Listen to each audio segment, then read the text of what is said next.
Sarah Martinez had heard the whispers since day one at Forward Operating Base Warrior. The other soldiers didn't say it to her face, but she caught the words floating through the mess hall and around the barracks. Just support. She'll never see real action. Pretty girl playing soldier. At 22, Sarah stood 5 feet 4 inches tall with calloused hands and eyes that had seen more than most people twice her age. She had grown up in a small Texas town where her father taught her to shoot before she could ride a bike properly. Her grandfather had been a Marine sniper in Vietnam, and her older brother served 3 tours in Afghanistan before coming home with medals and nightmares. Sarah enlisted as a combat medic, but the infantry guys at the base treated her like she belonged behind a desk. They called her Doc when they needed medical attention, but otherwise kept their distance. The nickname wasn't meant with respect. It was their way of putting her in a box, keeping her separate from the real warriors. The base sat in a valley surrounded by rocky hills and sparse vegetation. Taliban fighters used the high ground to their advantage, launching attacks and disappearing into caves and crevices that honeycombed the mountainside. Every patrol was dangerous, every mission a potential ambush. The soldiers had learned to watch the ridgelines constantly, knowing that death could come from any direction. Lieutenant Colonel James Harrison commanded the base with an iron fist and little patience for what he called political correctness. He had fought in Iraq and Afghanistan for over a decade, earning his rank through blood and determination. Harrison believed that women belonged in support roles, not on the front lines where split-second decisions meant the difference between life and death. "Martinez," he said during her first week, "you're here to patch up my boys when they get hurt. That's your job. Don't get any ideas about playing hero." Sarah saluted smartly and bit back her response. She had trained alongside male soldiers at Fort Sam Houston, where she graduated at the top of her medical training class. She could run 5 miles in under 40 minutes, hit targets at 300 yards, and perform emergency surgery with steady hands under pressure. But none of that mattered here. The squad she was assigned to support consisted of 8 hardened infantrymen led by Staff Sergeant Mike Rodriguez. Rodriguez was a career soldier from California who had earned the Silver Star in Iraq. He was fair but tough, and he made it clear that Sarah's primary job was staying alive and keeping the squad healthy. "I don't care if you can shoot," he told her during their first briefing. "Your weapon is your medical bag. You save lives, not take them. When we're out there, you stay back and let us handle the fighting." The other squad members included Corporal Jason "Tank" Thompson, a massive man from Alabama who carried the squad's machine gun like it weighed nothing. Private First Class David Kim was their communications specialist, a quiet young man from Oregon who could fix any radio or electronic device. Specialist Tony Weasel Walsh served as their sniper, a thin man from New York with eyes like a hawk and steady hands. The team also included Private Marcus Hollywood Davis, who got his nickname from his good looks and constant talk about becoming an actor after his service ended. Corporal Brian Preacher Williams carried extra ammunition and could quote the Bible from memory. Private First Class Alex "Rookie" Johnson was the youngest member at 19, fresh from basic training and eager to prove himself. Finally, there was Sergeant First Class Robert "Ghost" Patterson, the squad's second-in-command. Ghost had served 4 combat tours and earned his nickname by moving through hostile territory without making a sound. He was the most experienced soldier in the group and served as Rodriguez's right hand during dangerous operations. Sarah spent her first month learning the squad's routines and establishing herself as their medical support. She treated everything from minor cuts to severe dehydration, earning grudging respect for her medical skills. But the men still saw her as a liability during combat operations. The base received intelligence about increased Taliban activity in the surrounding hills. Local informants reported that enemy fighters were massing for a major attack, possibly targeting supply convoys or the base itself. Patrol schedules increased, and every soldier remained on high alert. During one routine patrol, the squad encountered an improvised explosive device that wounded 2 soldiers from another unit.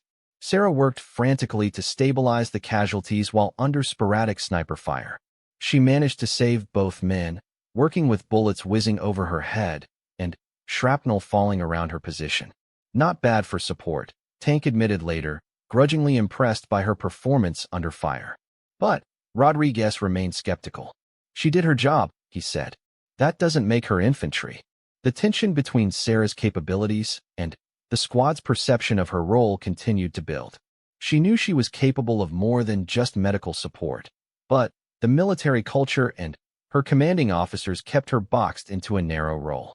Every day brought new challenges and new opportunities to prove herself, but the men around her seemed determined to keep her in the background. Sarah's frustration grew as she watched patrol after patrol head out without her. She understood the reasoning behind keeping medics protected, but she also knew that her marksmanship skills and combat training were being wasted. She had joined the army to serve her country and protect fellow soldiers, not to sit safely behind walls while others took risks. The base's isolation made every decision critical. Supply convoys arrived weekly if weather and enemy activity permitted. Medical evacuations required helicopter flights over hostile territory. Every soldier's life depended on the person next to them, and Sarah wanted to be someone her squad mates could count on for more than just medical care. Late at night in her bunk, Sarah cleaned her rifle and practiced dry-fire exercises.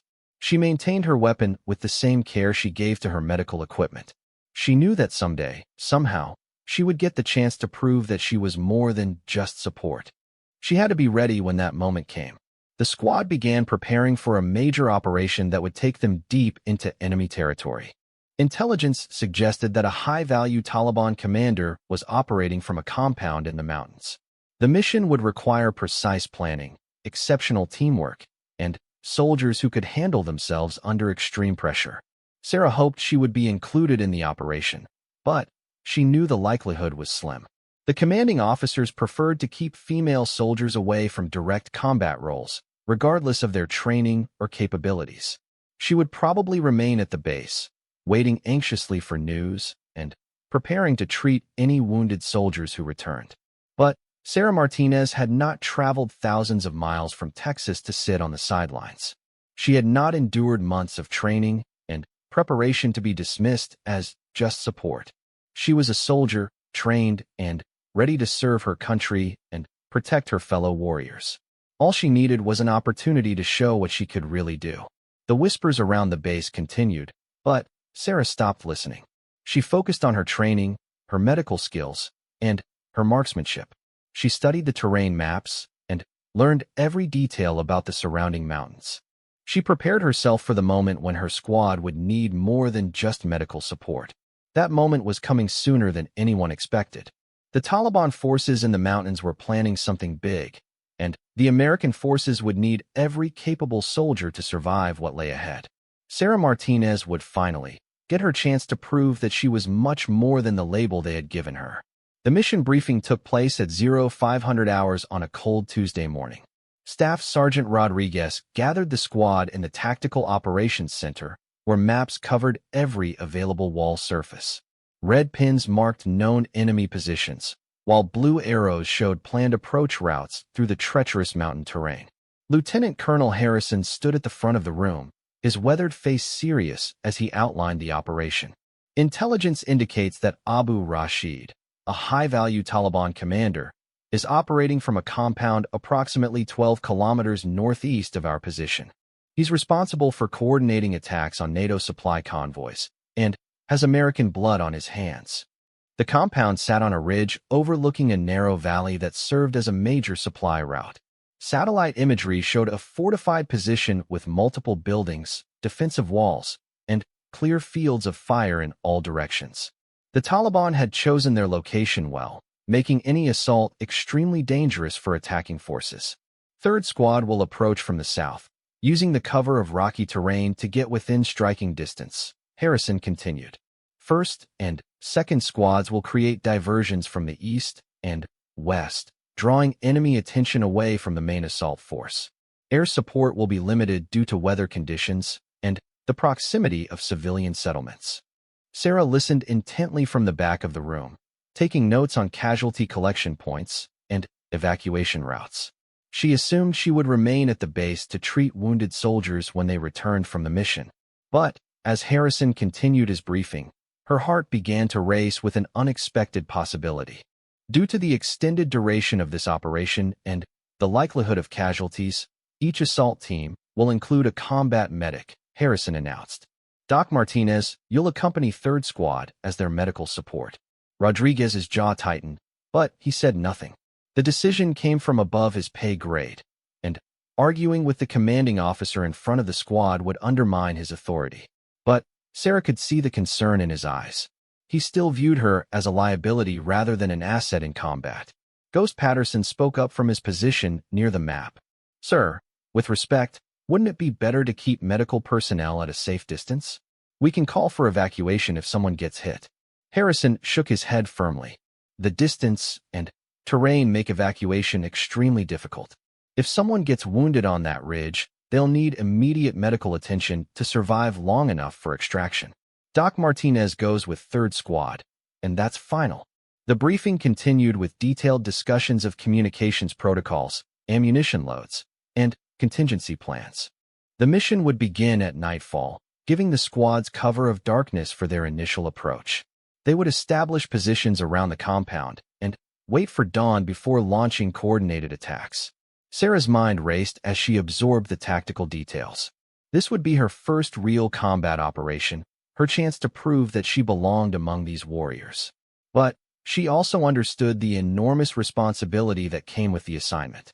The lives of 8 skilled soldiers would depend partly on her ability to keep them healthy and combat-ready. After the briefing, Rodriguez pulled her aside for a private conversation. His expression was stern but not unkind as he looked down at the young medic who would accompany his squad into battle. Listen carefully, Martinez, he said in a low voice. Out there, things happen fast. When the shooting starts, you keep your head down and focus on your medical bag. Don't try to be a hero. Don't try to prove anything. Just do your job, and let us handle the fighting. Sarah nodded, understanding the sergeant's concerns. Roger that, Sergeant. I'll stay with my medical responsibilities unless you specifically order otherwise. Good. And Martinez. Rodriguez's expression softened slightly. I know you're capable. Your medical skills are solid, and you've handled yourself well under pressure. But combat is different. It's chaos and confusion and split-second decisions. Trust your training, trust your squad, and we'll all come home together. The squad spent the rest of the day preparing equipment and reviewing the mission plan. Sarah checked and rechecked her medical supplies, ensuring that she had everything needed to treat gunshot wounds, shrapnel injuries, and trauma. She also cleaned and inspected her rifle, knowing that every soldier might need to fight regardless of their primary role. Tank approached her during the equipment check, his massive frame blocking out the overhead lights. Doc, you ever been in a real firefight before? He asked, his southern accent thick with concern. Not like this, Sarah admitted honestly. I've been shot at during patrols, but nothing like what we're walking into tomorrow. Tank nodded thoughtfully. Just remember, when the bullets start flying, everything changes. Your heart pounds so hard you can barely hear. Your hands shake even if you're not scared. The noise is incredible. But you've got good training, and we've got your back. Hollywood joined the conversation, his usual cocky grin replaced by serious concentration. Tank's right, document combat is intense, but you're part of this squad now. We take care of each other out there. Even Weasel, who rarely spoke to anyone outside of operational necessity, offered words of encouragement. Your shooting scores at the range are better than half the squad, he said quietly. If things go sideways, don't hesitate to use that rifle. Better to have 10 guns firing than 9. As evening approached, the squad gathered for a final meal before the mission. The mess hall buzzed with nervous energy as soldiers prepared for what could be their last hot meal for several days. Conversations were subdued, with men checking their gear repeatedly and thinking about loved ones back home. Sarah ate mechanically, her stomach too tight with anticipation to appreciate the food.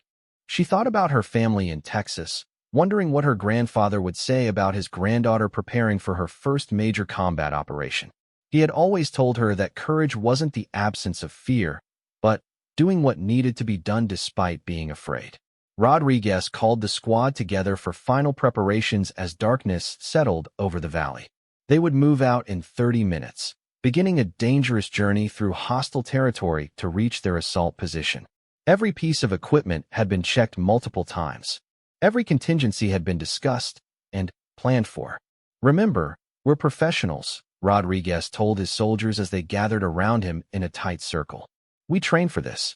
We're prepared for this. We watch each other's backs, follow the plan, and complete the mission. Any questions?" The soldiers shook their heads, their faces painted with camouflage and their equipment secured for silent movement. Sarah adjusted her medical pack one final time, feeling the weight of responsibility settling on her shoulders like a heavy blanket. Ghost Patterson distributed final intelligence updates and reviewed radio frequencies. The communications plan was critical, as the three squads would need to coordinate their movements precisely to avoid fratricide while engaging enemy forces. "Weather forecast shows clear skies and minimal wind," he reported. "Temperature will drop to near freezing by dawn, so dress accordingly. Moonrise is at 0300, which gives us good visibility for the final approach." The squad members said quiet prayers or performed personal rituals that helped them prepare mentally for combat. Some wrote final letters to family members, while others simply sat in silent contemplation. Each soldier dealt with pre-combat stress in their own way. Sarah closed her eyes and thought about her medical training, running through procedures for treating various types of battlefield injuries.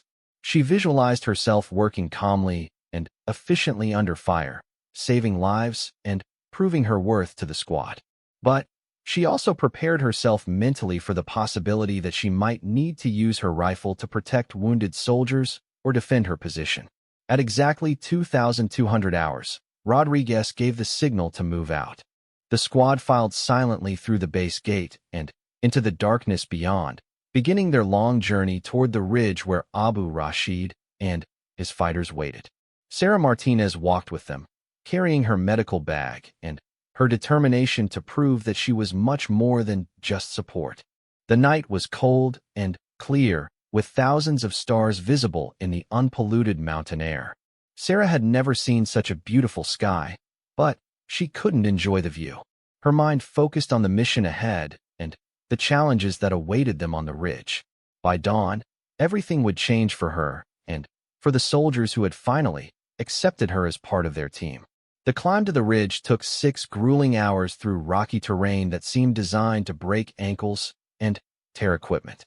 Sarah's legs burned from the constant upward movement, but she kept pace with the squad without complaint. Her medical pack felt heavier with each step, but she refused to let the weight slow her down or burden her teammates. Rodriguez led the squad along narrow goat paths that zigzagged up the mountainside. They moved in single file, maintaining noise discipline and watching for enemy sentries who might be patrolling the area. Every 20 minutes, they stopped to rest and check their equipment, ensuring that nothing had been damaged during the difficult ascent. The Taliban compound came into view just before dawn, its buildings outlined against the lightening sky. Sarah studied the target through her binoculars, noting defensive positions and potential casualty collection points. The enemy had built their stronghold well, with overlapping fields of fire and multiple escape routes through the surrounding rocks. Ghost Patterson established radio contact with the other squads, confirming that all teams were in position for the coordinated assault.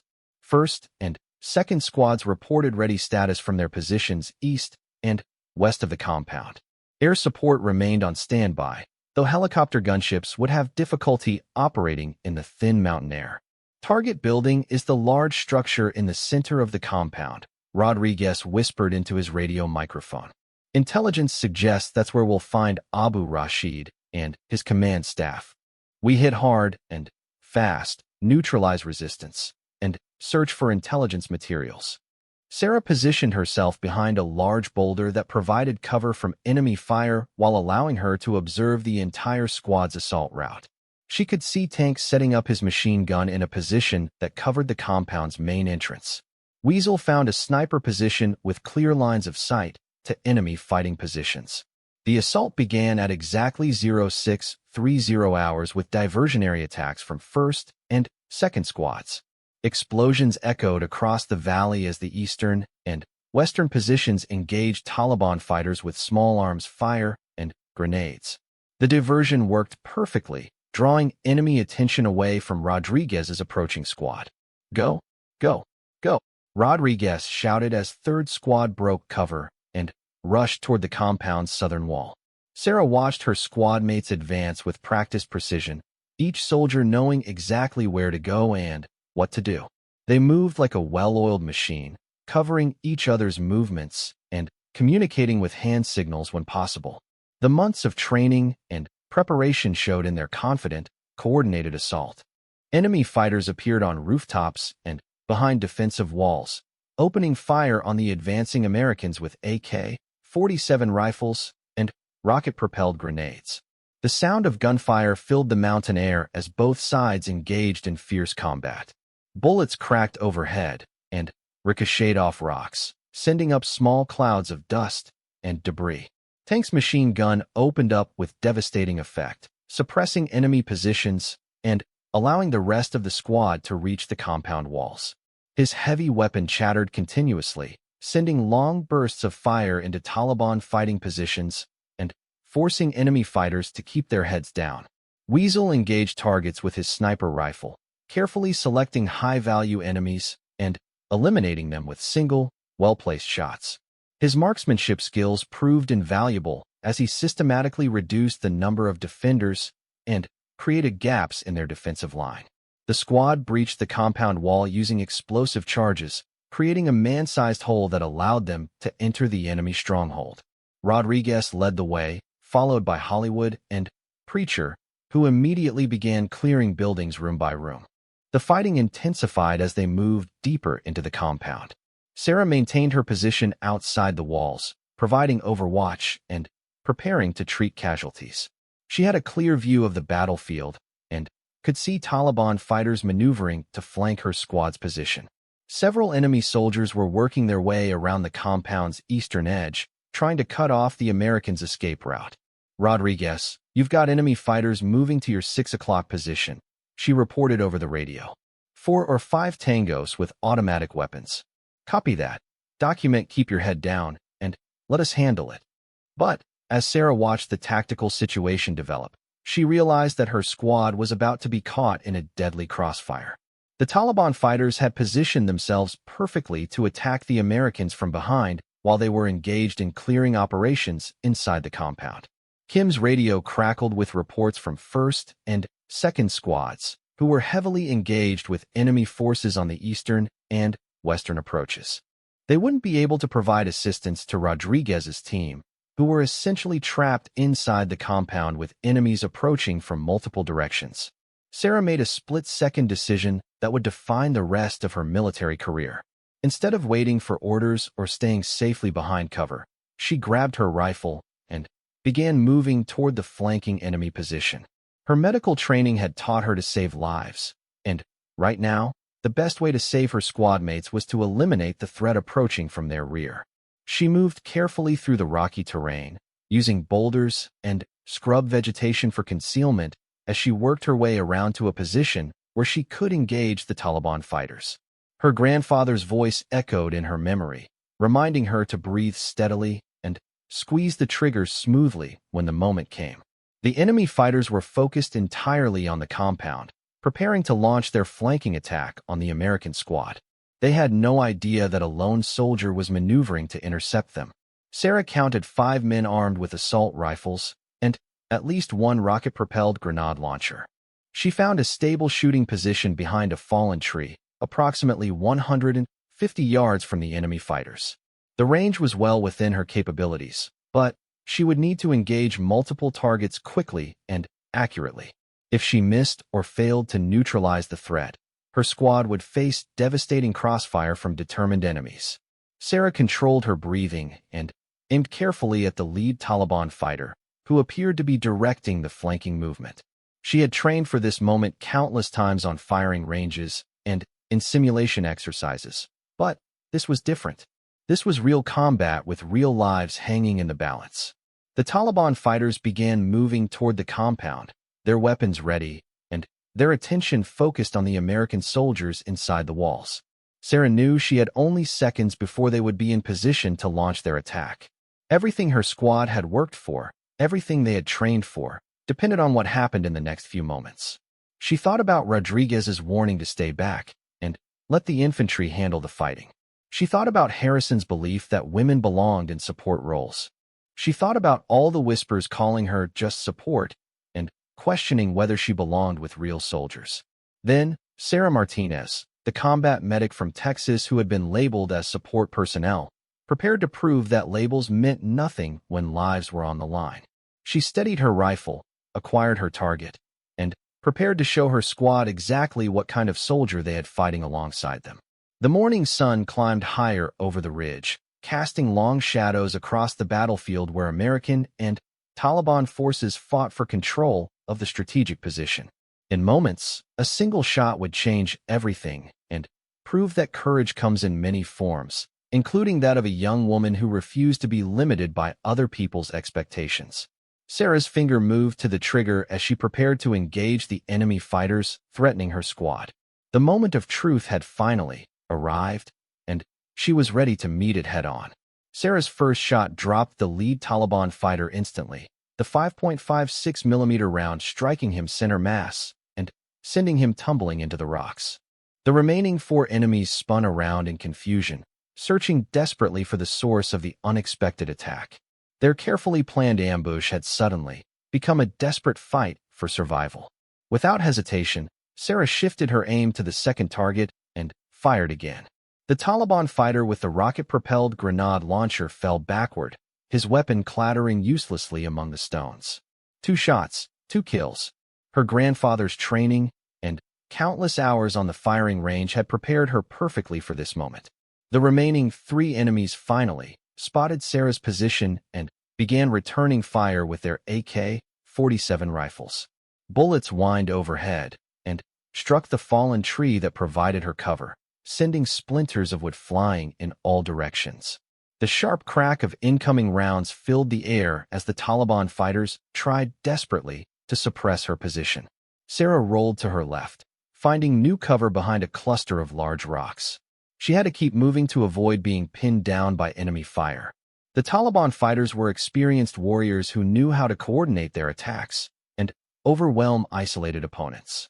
If she stayed in one position too long, they would flank her or call for reinforcements. Contact! Contact! She shouted into her radio microphone. Enemy fighters neutralized behind compound. 2 down, 3 still active. Rodriguez's voice crackled through her earpiece, filled with surprise and concern. Doc, what the hell are you doing? Fall back to your original position immediately. Negative, Sergeant.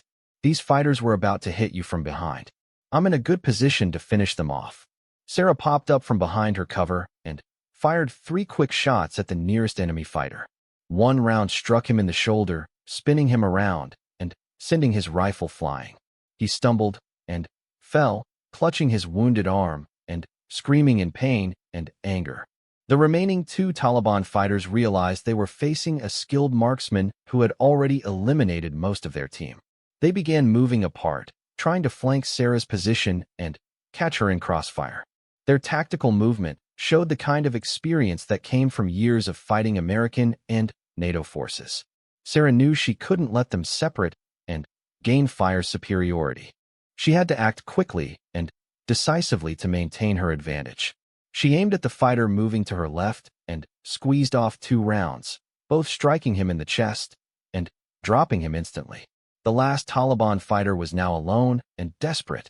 He fired wildly in Sarah's direction while retreating toward higher ground, hoping to escape and report the American position to his commanders. But Sarah had no intention of letting him get away to threaten her squad later. She took careful aim at the fleeing enemy, leading him slightly to account for his movement. The shot was difficult, nearly 200 yards at a moving target, but her training had prepared her for exactly this type of engagement. She controlled her breathing, steadied her aim, and gently squeezed the trigger. The Taliban fighter stumbled and fell forward, his rifle skittering away across the rocky ground. Sarah's final shot had ended the flanking threat completely. 5 enemy fighters who had planned to ambush her squad were now dead or wounded, eliminated by the combat medic they had dismissed as just support. All targets neutralized, Sarah reported over the radio. Threat eliminated. You're clear to continue the mission. Rodriguez's voice came back immediately, filled with a mixture of relief and amazement. Outstanding work. Document outstanding. We're continuing operations inside the compound. Watch for more enemy movement from your position. Sarah reloaded her rifle and settled into an overwatch position where she could observe the entire battlefield. The compound clearing operation continued below as her squad mates methodically searched each building for Abu Rashid and his command staff. Gunfire continued to echo from inside the walls, but the intensity had decreased significantly. Tank's machine gun maintained suppressive fire on suspected enemy positions, while Weasel provided precise sniper support for the clearing teams. Hollywood and Preacher worked together to clear buildings, using grenades and small arms to neutralize any remaining resistance. Kim coordinated communications between all three squads, ensuring that friendly forces didn't accidentally engage each other in the confusion of combat. His radio chattered constantly with situation reports and requests for ammunition or medical support. Ghost Patterson had taken a grazing bullet wound to his left arm, but continued fighting without complaint. Rookie Johnson showed remarkable composure for his first major combat operation, following orders precisely and supporting his more experienced teammates without hesitation. After 20 minutes of intense fighting, Rodriguez's voice came over the radio with the news everyone had been waiting for. Jackpot. We've got the target. Abu Rashid is dead. We're collecting intelligence materials and preparing to withdraw. The compound had been secured, but the mission was far from over. Taliban reinforcements would undoubtedly be moving toward the ridge, drawn by the sounds of combat and the obvious importance of the American operation. The squads needed to extract quickly before they found themselves outnumbered and surrounded. Sarah maintained her overwatch position, scanning the surrounding terrain for signs of enemy movement.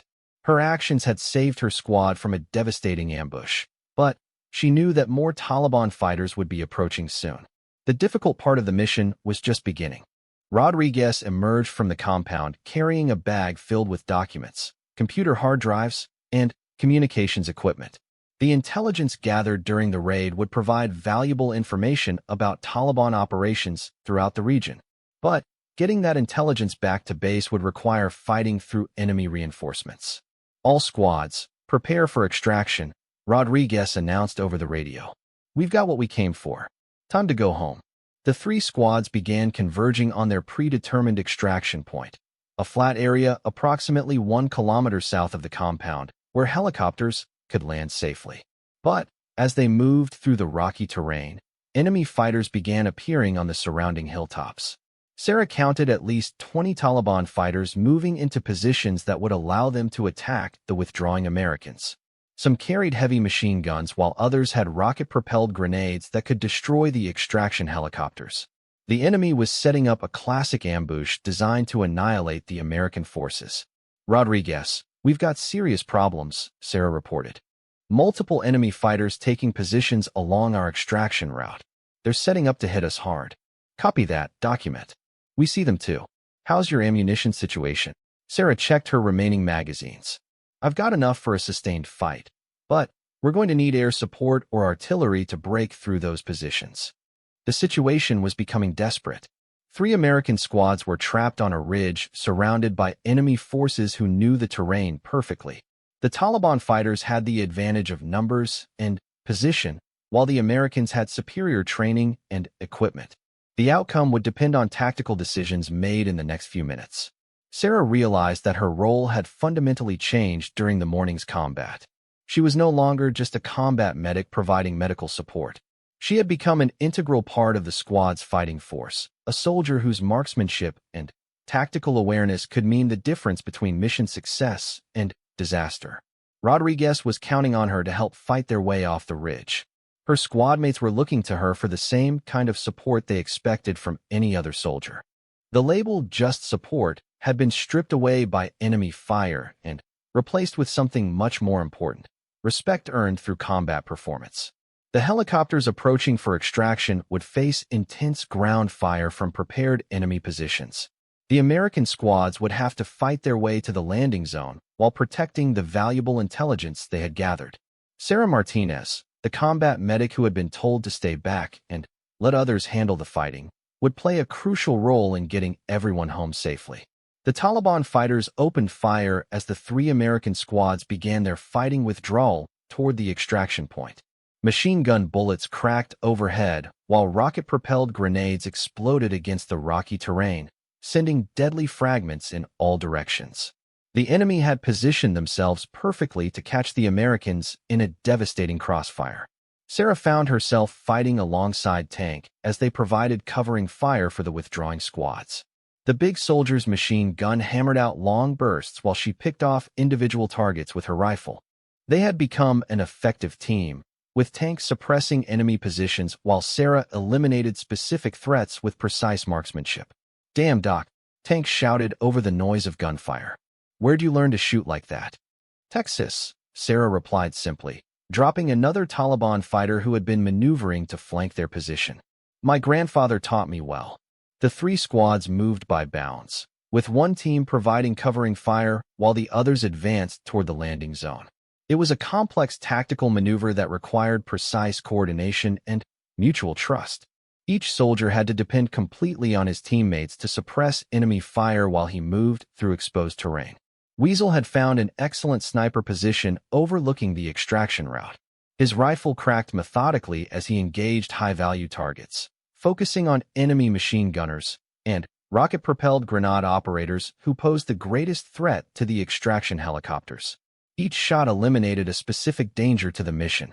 Hollywood took a bullet through his left leg during one bound, stumbling and falling behind cover with blood streaming from the wound. Sarah immediately broke from her firing position and sprinted across 30 yards of open ground to reach the injured soldier, bullets kicking up dust around her feet. "I'm hit, Doc," Hollywood gasped as she slid into cover beside him. "Can't put any weight on it." Sarah quickly examined the wound, finding that the bullet had passed completely through the muscle without hitting bone or major blood vessels. It was painful, but not life-threatening if properly treated. She applied a pressure bandage and gave Hollywood a shot of morphine to manage the pain. "You're going to be fine," she assured him while working on the wound. "But you'll need help getting to the landing zone. Can you move with support?" "Yeah, I think so." "Thanks. Document. You saved my ass out there with those Taliban fighters." Preacher moved up to help evacuate Hollywood, taking most of the wounded soldiers' weight as they continued toward the extraction point. The team was adapting to the injury without losing their tactical effectiveness, a testament to their training and professionalism under extreme pressure. The sound of approaching helicopters filled the air as two Black Hawks raced toward the ridge at maximum speed. The pilots would have to land quickly and take off immediately to avoid being destroyed by enemy fire. The landing zone was small and surrounded by hostile fighters who were determined to prevent the Americans from escaping. Rodriguez coordinated the final approach to the landing zone, directing his squads to establish a defensive perimeter around the flat area where the helicopters would touch down. They had to hold the position long enough for everyone to board the aircraft while fighting off determined enemy attacks from multiple directions. Sarah positioned herself where she could provide both medical support and additional firepower. She had proven herself as a combat soldier, but her primary responsibility remained the health and safety of her squadmates. If anyone else got wounded during the extraction, she would need to treat them quickly and effectively.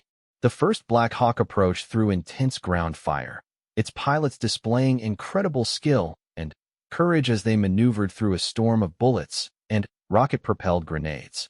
Enemy tracers lit up the sky around the helicopter, but the aircraft continued its approach without wavering. "Incoming!" Ghost shouted as a Taliban fighter aimed a rocket-propelled grenade at the landing helicopter. Sarah spotted the threat and engaged the enemy fighter with rapid fire, her bullets striking him just as he prepared to fire the deadly weapon. The rocket-propelled grenade exploded harmlessly against a rock face, creating a shower of debris but no damage to the extraction aircraft. The first helicopter touched down in a cloud of dust and rotor wash, its crew chiefs immediately jumping out to provide additional firepower with their door-mounted machine guns. The aircraft's engines remained at full power, ready for immediate takeoff once the passengers were aboard. Rodriguez directed the wounded and intelligence materials onto the first helicopter while the remaining soldiers continued fighting to protect the landing zone. Taliban fighters were pushing closer to the American positions, trying to overrun the defensive perimeter before the second helicopter could arrive. Kim called for close air support, directing fighter jets to attack enemy positions with precision-guided munitions. The jets screamed overhead, their bombs exploding among the Taliban fighters and temporarily reducing the intensity of enemy fire. But the respite wouldn't last long. The second Black Hawk approached under heavy fire, its pilots showing the same courage and skill as the first crew. Sarah watched enemy fighters concentrating their fire on the helicopter, trying to bring down the aircraft and trap the remaining Americans on the ridge. Tank's machine gun ran low on ammunition just as a large group of Taliban fighters launched a coordinated assault on the landing zone. Sarah grabbed extra ammunition belts and sprinted to his position, reloading his weapon while bullets cracked overhead. Together, they repelled the enemy attack and bought precious time for the extraction. Last birds coming in hot, Rodriguez shouted over the noise of gunfire and helicopter rotors. Everyone be ready to move. Sarah helped carry the intelligence materials toward the second helicopter while continuing to engage enemy targets with her rifle. She had become a full member of the combat team, contributing equally to both the medical mission and the fighting effectiveness of the squad. The remaining soldiers bounded toward the landing helicopter in pairs, with each team covering the other's movement.